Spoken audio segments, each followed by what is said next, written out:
Valli phone మాట్లాడిన call record చందుకు వినిపించి వల్లి నిజ స్వరూపాన్ని బయటపెట్టేసిన నర్మద.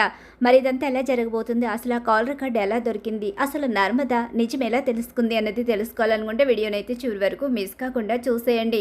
అలాగే మా వీడియో నచ్చితే లైక్ చేయడం మాత్రం మర్చిపోకండి. ఒక మంచి గాజుల కలెక్షన్ చూపిస్తూ ఇప్పుడు మీకు వీడియోనైతే వివరించబోతున్నాను. చివరి వరకు స్కిప్ చేయకుండా చూడండి. ఇక తిరుపతి అయితే తన పుట్టినరోజు విషయంలో ఎమోషనల్ అవుతూ, నేను నీ కడుపున పుట్టిన వాడిలాగే ఫీల్ అవుతాను, ఎప్పుడూ నీ తమ్ముళ్ళ అనుకోలేదు, వీళ్లలో ఒకళ్ళ కలిసిపోయాను, వీళ్ళు నా మేనల్లుళ్ళు కాదు నా తమ్ముళ్ళు అనుకున్నానని చెప్పి ఎమోషనల్గా మాట్లాడుతూ ఉంటాడు. నువ్వెప్పుడు ఈ ఇంటివాడివే మావయ్య, ఈ ఇల్లు నీకెప్పుడు హక్కే అని చెప్పేసి ధీరజ్ కూడా చెప్తూ ఉంటాడు. మాట్లాడుకోండి, ఇంకొద్దిసేపట్లో ఎలాగో విడిపోతారు కదా అని చెప్పేసి వల్లి అయితే అనుకుంటూ ఉంటుంది. వల్లి చెప్పినట్టుగానే భద్రావతి అయితే ఇక తన తమ్ముడు మెడలో 6 లక్షల రూపాయలతో గోల్డ్ చైన్ కొని వేస్తుంది. అది ఇచ్చేటప్పుడు చాలా సంతోషపడిపోతాడు తిరుపతి అయితే. ఇక ఆ గోల్డ్ చైన్ వేసుకుని వేదవతి ఇంటికి వచ్చి, ఇదిగో నా మెడలో చైన్ చూసావా అక్క, ఎంత బాగుందో అని చెప్పేసి అంటూ ఉండగానే, ఈ చైన్ ఎక్కడిదిరా, ఇంత బాగుంది, ఎప్పుడు చేయించుకున్నావు? నేను చేయించుకోలేదు, నాకు అక్క ఇచ్చింది అని చెప్పేసి అంటూ ఉంటాడు. ఏంటి, అక్క ఎప్పుడు ఎలాంటి గిఫ్ట్ ఇవ్వదు కదా, నువ్వంటే అక్కకి ఇష్టం ఉండదు నాతో కలిసి ఉంటున్నావని, కానీ ఈ సంవత్సరం నీకు గిఫ్ట్ ఇచ్చిందంటే మళ్ళీ ఇందులో ఏముందిరా, అసలు ఇప్పుడు మళ్ళీ ఏదైనా ప్లాన్ ఉందంటావా? ఏమీ లేదు, అక్క నాకు ప్రేమతోనే ఇచ్చింది అని చెప్పేసి తిరుపతి అయితే చెప్తూ ఉంటాడు. ఇలా చెప్తూ ఉండగానే, అవునవును, ప్రేమతో అయినా ఇస్తారు, ఎలా అయినా ఇస్తారు, ఇంటి డబ్బులు తీసుకుని వెళ్ళి అక్కడ దాచిపెడుతూ ఉంటే ఎలాగైనా వస్తూ ఉంటాయి అని చెప్పేసి వల్లి అంటూ ఉంటుంది. ఏం మాట్లాడుతున్నావు, మా మావయ్య చైను భద్రావతి పెద్దమ్మిచ్చిందని చెప్తున్నాడు కదా, నువ్వు మళ్ళీ అలా మాట్లాడతావేంటి? నువ్వు మాట్లాడకు. ఏంటి బా, ఇప్పుడు కూడా నువ్వు మాట్లాడొద్దంటే ఎలా కుదురుతుంది? అక్కడ రైస్ మిల్లో 6 లక్షల రూపాయలు పోయాయి, ఆ విషయం నువ్వెవరికి చెప్పకుండా రాత్రిపూట నిద్రపోకుండా ఆలోచిస్తున్నావు. ఇప్పుడు చూస్తే ఇతను పెద్ద గోల్డ్ చైన్ వేసుకొచ్చి వాళ్ళ అక్కిచ్చింది అని చెప్పేసి అంటున్నాడు. ఇది ఎంతవరకు నమ్మదగిన విషయం? ఆ చైన్ 6 లక్షల రూపాయలు ఖచ్చితంగా ఉంటుంది. డబ్బు పోయిన వెంటనే ఇతను చైన్ చేయించుకుని మెళ్ళో వేసుకున్నాడు అంటే అది వాళ్ళ భద్రావతి అక్క మీద పెట్టడం. ఇదంతా మీకు అసలు విచిత్రంగా అనిపించడం లేదా? నా తమ్ముడి విషయంలో నువ్వు నోటుకొచ్చినట్టు మాట్లాడితే ఊరుకొనేది లేదు. వాడెప్పుడు ఎదుటి వాళ్ళ సొమ్ముకి ఆశపడలేదు, ఎప్పుడూ కూడా రైస్ మిల్లో నిజాయితీగానే పనిచేశాడు. డబ్బు తీసుకోవడం, దొంగతనం చేయడం వాడికి అలవాటు లేదు అని చెప్పి అంటూ ఉంటుంది వేదవతి. మరి డబ్బు ఎలా పోయింది? ఏంటి బా, నువ్వు మాట్లాడవేంటి? డబ్బులు ఎలా పోయాయి? రైస్ మిల్లో 6 లక్షలు కనిపించడం లేదని నువ్వు 2 రోజులుగా బాధపడుతున్నావు. ఇప్పుడు మావయ్య ధాన్యం కొనమని నీకు ఫోన్ చేశారు. ఇప్పుడు మావయ్యకి ఏం సమాధానం చెప్తావు అని చెప్పేసి అంటూ ఉండగానే, నేనేదో ఒకటి చెప్పుకుంటాను, నువ్వు ఇప్పుడు ఇంట్లో గొడవని సృష్టించకు. ఏంటి, నిజం మాట్లాడినా కూడా అందరూ అలానే మాట్లాడుతున్నారు, అసలు ఎందుకు ఇలా మాట్లాడుతున్నారు అని చెప్పేసి అంటూ ఉండగానే, ఎందుకంటే మా మావయ్య అంటే మాకు నమ్మకం. నువ్వు ఇప్పుడొచ్చావేమో, మా మావయ్య మాకు చిన్నప్పటి నుంచి తెలుసు. మా నాన్నతో కలిసి మావయ్య ఎన్నో ఏళ్లగా ధాన్యం మిల్లుకు వెళ్తున్నాడు, ఎప్పుడూ ఎలాంటి డబ్బులు తేడా రాలేదు. ఒకసారి నా మొహం వైపు చూసి మాట్లాడు. ఎన్నోసార్లు చిన్న చిన్న అమౌంట్లు తేడా వస్తున్నాయని ఈ మధ్యకాలంలో నువ్వు అంటూనే ఉన్నావు కదా అని చెప్పేసి అంటూ ఉండగానే, ఏంటి, డబ్బు తేడా వస్తుందా? పైగా 6 లక్షల రూపాయలు పోయాయా? ఏంటి బావా ఇదంతా అని చెప్పేసి నర్మద అడుగుతూ ఉండగానే, అవును నర్మద, 6 లక్షల రూపాయలు పోయాయి, అవి ఎలా పోయాయో నాకు అర్థం కావడం లేదు అని చెప్పేసి అంటూ ఉండగా, అసలు మీరు కాకుండా ప్రత్యేకంగా ఎవరైనా రైస్ మిల్కి వచ్చారా? అసలు ఈ డబ్బు తెచ్చిన తర్వాత ఎవరైనా రైస్ మిల్ వైపు వచ్చారా? ఒకసారి గుర్తు చేసుకోమని అనేసరికి అప్పుడు చందు అలాగే తిరుపతి కూడా ఇక గుర్తు చేసుకుంటూ ఉంటారు. అవును, ఆ రోజున సుక్కు అలాగే వల్లి వాళ్ళ అమ్మ నాన్న ముగ్గురు రైస్ మిల్కి వచ్చారు, వాళ్ళు భోజనం తీసుకొచ్చారు. ఏంటి, భోజనం తీసుకొచ్చారా? అవును, వాళ్ళు ఆ రోజున భోజనం తీసుకొచ్చారు. కోడి పులుసు అంటూ, ఇక నాటుకోడి పులుసు అంటూ ఆ రోజున మాకు వడ్డించి ఆ తర్వాత మేము తిన్న తర్వాత వాళ్ళు వెళ్ళిపోయారు. ఈ మధ్యకాలంలో వీళ్ళ నాన్న అక్కడే పనిచేస్తున్నాడా? అవును. అయితే ఏంటి, నింద మా మీదకి తోసేద్దాం అనుకుంటున్నారా? మా అమ్మ మా నాన్న ఏదో ప్రేమతో ఇక అల్లుడికి భోజనం తీసుకొస్తే వాళ్ళు దొంగతనం చేశారంటావా ఏంటి? ఏమో, ఎవరికి తెలుసు, మీ వాళ్ళకి దొంగతనం చేయడం అలవాటే కదా. అయినా మీ ముందే కదా వాళ్ళు ఉన్నారు, అలాంటిప్పుడు ఎలా దొంగతనం చేస్తారు? మీరు భోజనం చేసేటప్పుడు మా వాళ్ళు ఏమైనా పక్కకు వెళ్ళారా? లేదు, అక్కడే ఉన్నారు.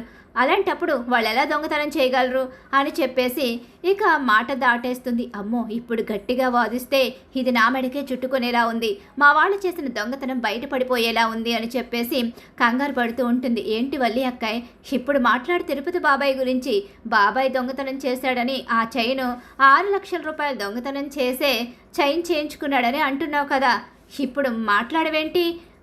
ఏమో నాకు అలా అనిపించింది, ఎందుకంటే డబ్బు పోయింది, ఇక బాబాయ్ చూస్తే చైన్ చేయించుకున్నాడు, అలాంటప్పుడు ఎవరికైనా అదే అనుమానం వస్తుంది కదా అని చెప్పేసి ఇక నెమ్మదిగా అక్కడి నుంచి తప్పించుకుని వెళ్ళిపోతుంది. చూసావా బావా, వాళ్ళు చేసిన పనిని ఇక తిరుపతి బాబాయ్ మీద తోసేయాలని చూస్తుంది, కానీ ఇది ఎలా తెలుసుకోవాలి, వాళ్లే చేశారని మనకెలా తెలుస్తుంది అని చందు అంటూ ఉంటాడు.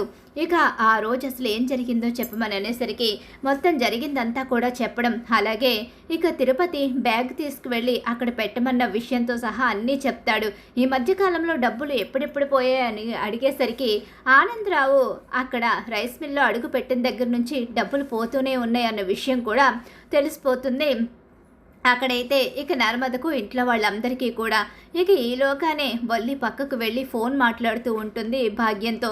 ఇక్కడ మన గుట్టు బయటపడిపోయేలా ఉంది, అనవసరంగా నేను వేసిన ప్లాన్ అంతా రివర్స్ అయిపోయేలా ఉంది, ఇప్పుడు ఏం చేయాలో అర్థం కావడం లేదు, ఇప్పుడు నువ్వు ఫోన్ మాట్లాడడం కూడా కరెక్ట్ కాదు, ఫోన్ పెట్టేస్తేనే బాగుంటుంది, ఇప్పుడు ఎవరైనా వచ్చారంటే నీ దగ్గరికి నువ్వు దొరికిపోతావు, నీతో పాటు మేం కూడా దొరికిపోతాం అమ్మడు, ఇప్పుడు ఫోన్ మాట్లాడుకో, నీకేం తెలియనట్టుగా సైలెంట్గా ఉండు, ఈ డబ్బు విషయం బయటపడే అవకాశమే లేదు, మేమేదో రకంగా మేనేజింగ్ చేసేస్తాం కదా అని చెప్పేసి భాగ్యం ఫోన్ పెట్టేస్తుంది.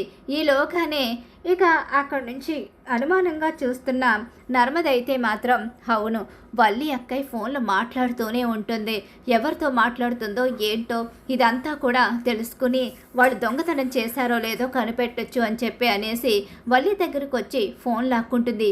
ఏంటి అంటే చివరకు మమ్మల్ని దొంగలు చేయాలని చూస్తున్నారు కదా అని చెప్పేసి నా ఫోన్ లాక్కుంటే నన్ను అనుమానించినట్టే కదా, అనుమానించకపోవడానికి ఎలాంటి అవకాశం కనిపించడం లేదు, మీకున్న బుద్ధిని బట్టే నిన్ను అనుమానించాల్సి వస్తుంది, లేదు నా ఫోన్ నాకు ఇవ్వు, నేనేం చేయలేదు, మాకేం తెలియదు అని చెప్పేసి ఇక అక్కడ ఏడుపులు పెడబొబ్బులు పెడుతూ నటించేసే ప్రయత్నం చేస్తూ ఉంటుంది. ఇక నువ్వు మాట్లాడావంటే బయటికి గెంటేస్తానని చెప్పేసి ఇక చందు అయితే వల్లు నోరు మూయిస్తాడు. అలా వల్లి 2 చేతులు నోటి మీద వేసుకుని సైలెంట్ అయిపోతుంది. ఈలోగానే వల్లి ఫోన్లో కాల్ రికార్డ్స్ అయితే తీస్తూ ఉంటుంది ఇక నర్మద. అలా తీస్తూ ఉండగానే అక్కడ వల్లి అడ్డంగా దొరికిపోతుంది. అక్కడ తిరుపతి మెడలో చైన్ వేయమని చెప్పి భద్రావతికి ఫోన్ చేసింది వల్లియే. అలాగే అక్కడ 6 లక్షలు పోవడానికి కారణం వల్లి కుటుంబం.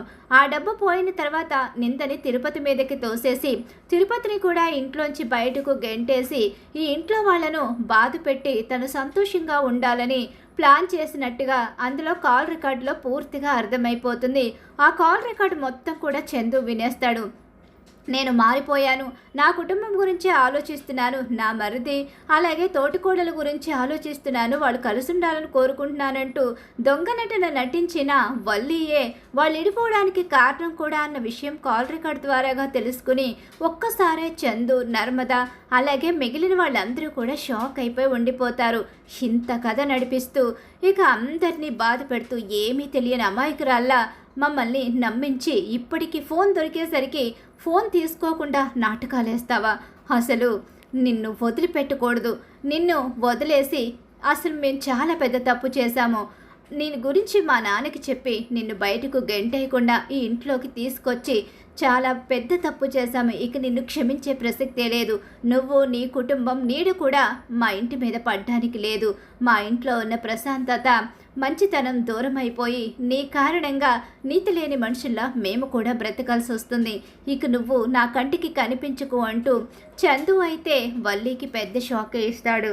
కాల్ రికార్డ్ ద్వారాగా పూర్తిగా నిజాలన్నీ బయటపడిపోవడంతో వల్లికి అక్కడ మాట్లాడే అవకాశం కూడా ఉండదు. ఏంటమ్మా, నేనేం పాపం చేశాను, నా మీద కూడా నిందను తోసి నన్ను ఇంట్లోంచి తోసేయాలనుకున్నావు? నేనెప్పుడూ నిన్ను బాధ పెట్టలేదు కదా, నువ్వెన్ని తప్పులు చేసినా నేను మాట్లాడలేదు కదా అని చెప్పేసి తిరుపతి కూడా అడుగుతూ ఉంటాడు. ఇక ఎవరేమడిగినా తన నోటి వెంట సమాధానం ఉండదు. అలా ఊహించని షాకు వల్లికైతే ఎదురవబోతుంది వల్లి ఫోన్ కాల్ రికార్డ్ ద్వారాగా. మరి ఖచ్చితంగా రాబోయే కథలో ఇలా అయితే జరిగిపోతుంది. వల్లి అయితే అడ్డంగా దొరికిపోబోతుంది. ఇలానే జరగాలని మీరు కోరుకుంటున్నారా? అయితే వీడియోని తప్పకుండా లైక్ చేయండి. మా వీడియో కనుక మీకు నచ్చినట్లయితే పక్కనే ఉన్న హై బటన్ మీద క్లిక్ చేయండి.